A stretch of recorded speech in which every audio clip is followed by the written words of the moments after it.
Hi, I'm Marcel, and today I'll be going over the post What Rules Sounded Good in Theory, but Ended Up Not Working in Play by the user SoulMile.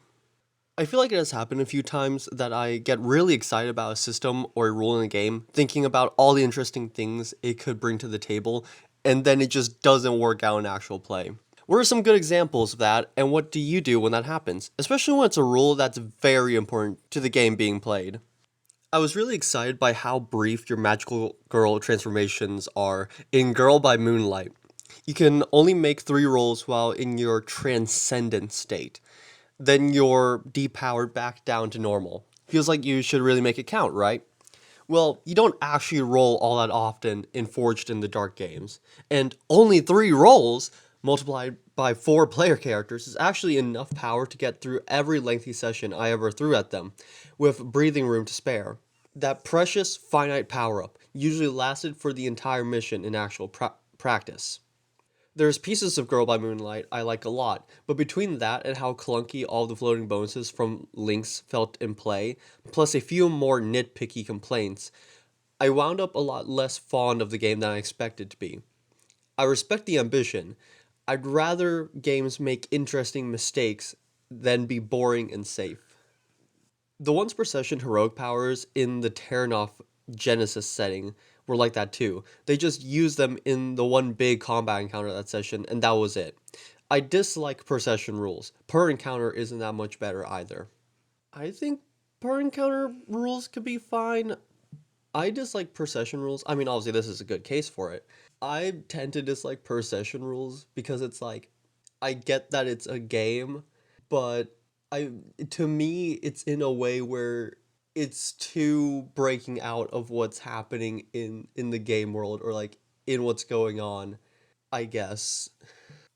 Shields shall be splintered rules. Lots of OSR games let you break your shield to negate a hit. Oh. All you do is just make PCs carry a lot of shields. It's not fun. Yeah, I would probably do that if that was the rule. In the only OSR games I've played, the goal of entering a dungeon is to obtain loot to get richer. Sure, you can carry maybe 3 shields, but first you have to buy them, which costs money, and then if you're carrying a shield, then you can't carry loot instead. Yeah, but in practice, almost any item of loot you find in a dungeon is going to be more valuable on a coins per weight basis than a shield. So throwing away your extra shield to carry more loot is basically always going to be a net win. And unless you're really making PCs scrape for every copper piece, the cost of a couple shields isn't going to make a lick of difference unless you're playing in some bizarre game world where the most cost-effective mechanism of defense is really expensive for game balance reasons. Also, if the rule is you break the shield to negate a hit, I mean, I guess you shouldn't be carrying shields by the end of that dungeon crawl then, right? So you definitely have the space for the loot. Sure, it costs money, but I don't think I've ever seen any game really make shields cost that much. The entire downtime part of the gameplay loop in Blades in the Dark. This part of the game is very involved with lots of fiddly bits. The players are given the ability to tinker with a lot of actions and contribute to the many, many parts of their gang in addition to their individual PCs. For an ostensibly narrative first game, this is rather bizarre. In order to run this part of the game properly, the game expects you to run through many distinct actions in order. Since there are so many actions to process, it becomes impossible to actually zoom in and play the actions out as vignettes in the characters' lives. Even if you have a crew of just 3 players, downtime will start dragging very quickly if you're zooming in on scenes here.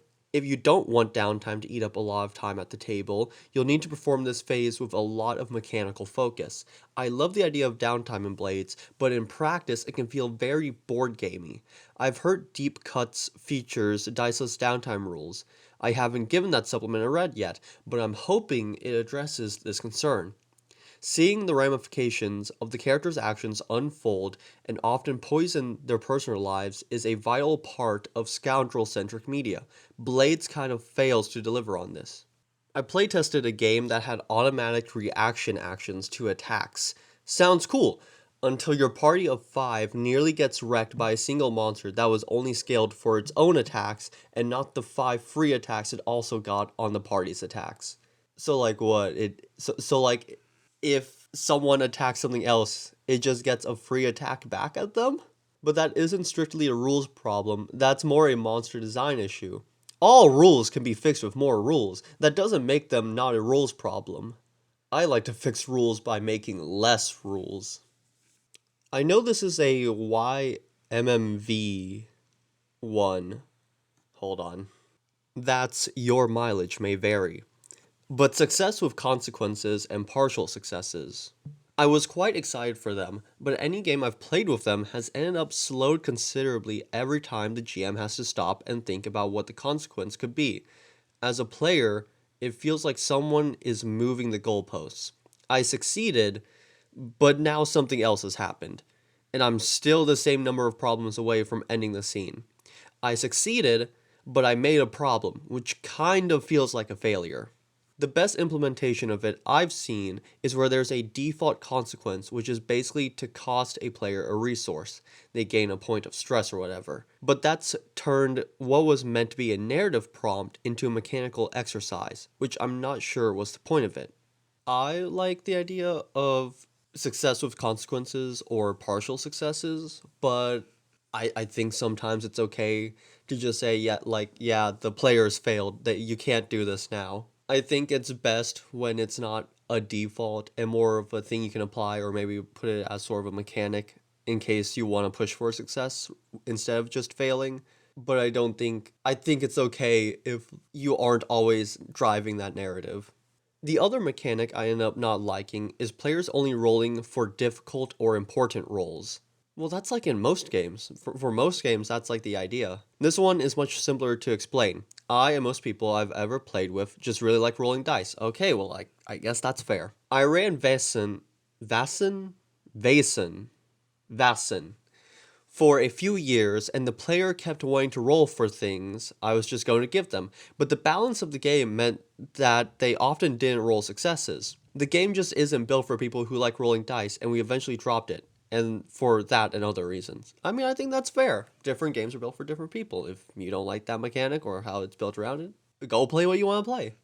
I generally just like, yeah, me and my players really like rolling dice, and sometimes we'll like roll dice for the hell of it, usually on some really inconsequential thing because funny. But at least for me, I really don't ask my players to roll dice unless there's some narrative consequence to be gained from that, even if it's not gonna be that like important, I guess. Or maybe substantial is the more right word here. The biggest thing that I use to gauge that kind of idea though is usually time. A lot of times if it's like untime related or there's not like a big time factor, the players are in a really unstressful situation, I'll usually just let them succeed because like if time would have been the only pressuring factor that is. Not super detailed, but everything related to damage types and armor penetration. It's just too much math and crunching. I've tried many variants and I always end up ditching it. Nah, I'm the other way around. I love this kind of stuff. Well, I don't know if I really had any game with like armor penetration. The only like armor penetration type thing you could say I've seen in games is like the abilities in Room where you just get to ignore armor sometimes, or the flaying of something like Cyberpunk Red. But I really like damage types. I get that for a lot of things you can just sort of ascertain what kind of damage it would be based on the different attacks.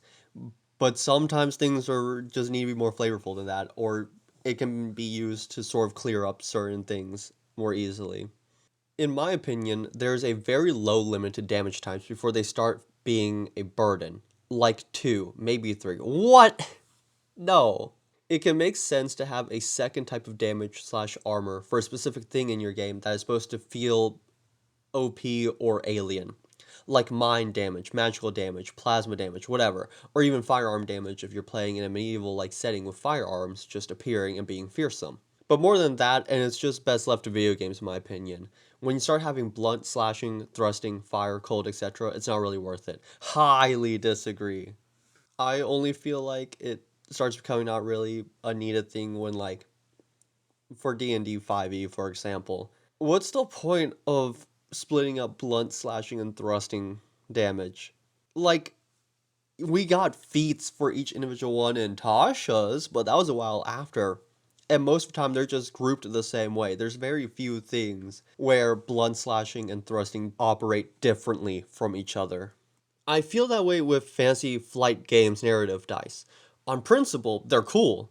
They're another take on Powered by the Apocalypse's partial success mechanism. But they never really clicked for me, both as a player and as a GM. They quickly end up being a nuisance more than anything. Exactly my experience. We love the idea of boosts on rolls, especially, but it always turns into either, I'll give someone else a boost, with no narrative backing, or some giant resolving thing that really should be a triumph. It's expensive for players to think of small things that are interesting, and to ram a jam it on the end of their turn was the wrong place for this. So slapped on design mechanic sounding thing, I think is what they're trying to get at. We've had better success with pool systems that roll at the start of the turn than allocate those dice creatively. In Blue Rose 2E, magic is fatigue based. Ooh, I like stuff like this, at least in theory. This means that on many spells you cast, you have to roll to see if the spell is even cast. Oh, not like that. Then roll an opposed check with the target, and then roll a check to avoid gaining a level of fatigue.